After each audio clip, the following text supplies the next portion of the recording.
حضرت ابراہیم علیہ السلام کی عادت مبارکہ تھی کہ رات کا کھانا کبھی اکیلے نہیں کھاتے تھے، کسی نہ کسی کو ضرور مدعو فرما کر کھانا نوش فرماتے تھے۔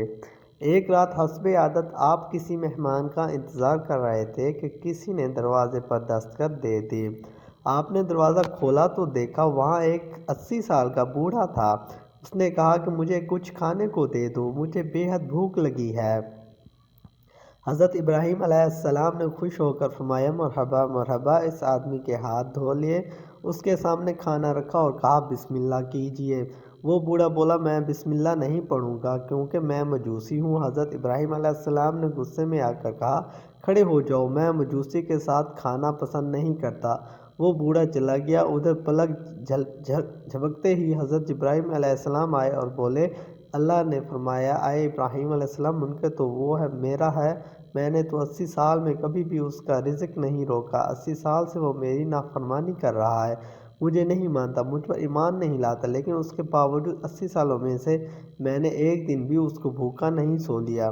حضرت ابراہیم علیہ السلام یہ سنتے ہی اس مجوسی کے پیچھے دوڑتے دور گئے تھے تو وہ مل گیا۔ آپ علیہ السلام نے فرمایا اے اللہ کے بندے مجھے معاف کر دو اور میرے ساتھ چل کر کھانا کھا لو، آپ کی وجہ سے اللہ مجھ سے سخت ناراض ہو گیا ہے۔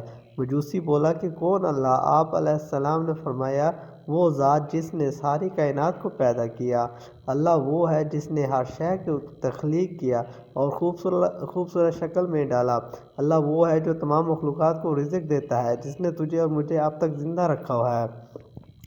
مجوسی حضرت ابراہیم علیہ السلام کی یہ بات سن کر رونے لگا اور بولا کیا کہنے ہیں تیرے رب کے اے اللہ کے بندے، تیرے رب کا تو اخلاق بہت اعلیٰ اور عظیم ہے، میں اتنے پیار کرنے والے عظیم رب پر ایمان لاتا ہوں۔ چنانچہ اس نے کلمہ پڑھا اور اللہ پر ایمان لے آیا۔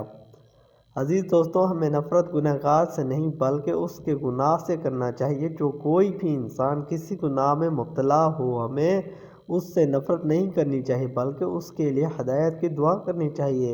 اللہ ہم سب کو سمجھنے اور نیک اعمال کرنے کی توفیق عطا فرمائے، آمین۔